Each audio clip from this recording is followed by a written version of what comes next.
बच्चों आज हम पढ़ेंगे स्वास्थ्य के निर्धारक तत्व। स्वास्थ्य के निर्धारक तत्व आप लोग नोट भी करते जाइए।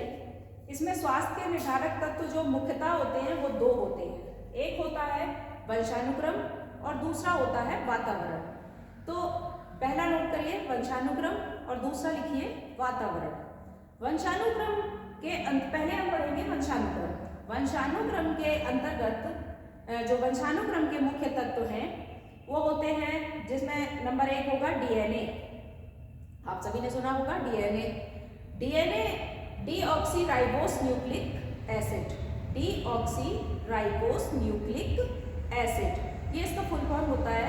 इसका अर्थ है डीएनए का जो प्रमुख कार्य होता है वो आनुवंशिक जानकारी को संग्रहित करना, आनुवंशिक जानकारी को संग्रहित करना एवं अगली पीढ़ी में स्थानांतरित करना।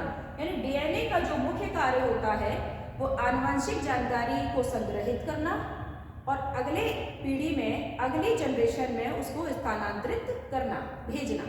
इसके बाद वंशानुक्रम में जो दूसरा मुख्य तत्व है वो है गुणसूत्र। गुणसूत्र प्रत्येक मनुष्य में, प्रत्येक जीव जंतु में गुणसूत्र, कुछ कोशिकाएं पाई जाती हैं और कोशिकाएं पाई जाती हैं और कोशिकाओं के अंतर्गत कुछ न कुछ गुणसूत्र पाए जाते हैं। जैसे मनुष्य के अंदर 23 जोड़ी गुणसूत्र होते हैं। मनुष्य के अंदर 23 जोड़ी गुणसूत्र होते हैं, जिसमें से 22 होमोजीनस और एक जोड़ा जो होता है वो हेट्रोजीनस होता है, जो कि वंशानुक्रम का निर्धारक जोड़ा कहा जाता है। अर्थात गुणसूत्र 22 जोड़ी तो होमोजीनस होते हैं, एक जैसे समान कार्य करते हैं, और एक जोड़ी जो होता है वो ये निर्धारक करता है कि क्या वंशानुक्रम है, मेल है या फीमेल चाइल्ड है। इसके बाद इसमें जो वंशानुक्रम का जो मुख्य, एक और मुख्य जो वो है तत्व है वो है जीन्स। डीएनए, पहले डीएनए, फिर उसका गुणसूत्र, फिर उसमें जीन्स। जीन्स क्या होता है कि डीएनए का एक खंड है, डीएनए का एक छोटा सा टुकड़ा होता है जो विशेष लक्षणों को नियंत्रित करता है।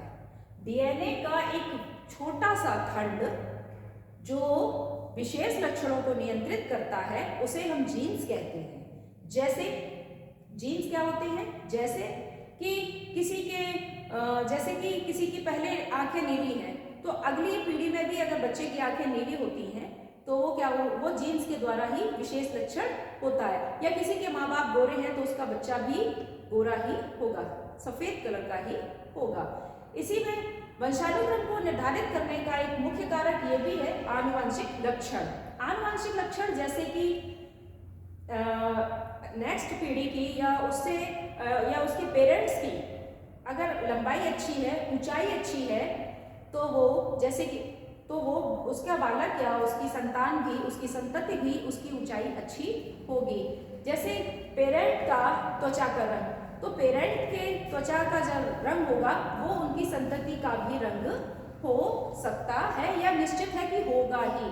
तो वंशानुक्रम को निर्धारित करने के मुख्य जो तत्व हैं उनमें से पहला है डीएनए, जो कि डीएनए होता है जो आनुवंशिक जानकारी को संग्रहित करता है और अगली पीढ़ी में उसको, अगली संतति में स्थानांतरित करता है। दूसरा होता है गुणसूत्र। गुणसूत्र मनुष्यों में 23 जोड़ी होते हैं, जिसमें से 22 जोड़ी होमोजीनियस होते हैं और एक जोड़ी हेट्रोजीनियस होते हैं। और गुणसूत्र कोशिका के अंतर्गत पाए जाते हैं। इसमें होते हैं, फिर नेक्स्ट है जीन्स। जीन्स डीएनए का एक खंड होता है जो विशेष लक्षणों को नियंत्रित करता है। इसमें चौथा मैंने आपको बताया आनुवंशिक लक्षण। आनुवंशिक लक्षण किसी की हाइट अच्छी होना, किसी की त्वचा का रंग अच्छा होना, रंग सफेद होना या रंग काला होना, या किसी की आंखों का नीला रंग होना। तो इस तरीके से जो आनुवंशिक लक्षण होते हैं ये सभी तत्व जो है स्वास्थ्य के निर्धारक तत्व वंशानुक्रम के अंतर्गत रखे गए हैं।